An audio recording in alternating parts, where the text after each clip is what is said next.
Is DXYZ stock a buy or not? Watch this 1 minute video till the end. This is for Monday and onwards, right?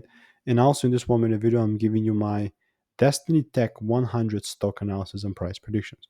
So this thing is very solid, right? Very solid, 76% up on Friday, which was, yeah, a mug. That was a pure mug.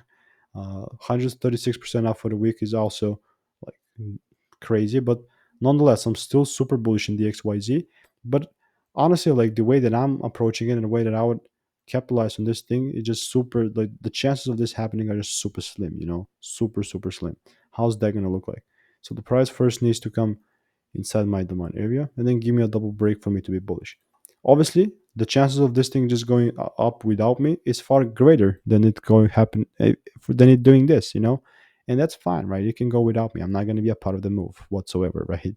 I don't even have to be a part of every single move, and that's first rule of trading, right? Just follow your trading plan. That's what I'm doing here.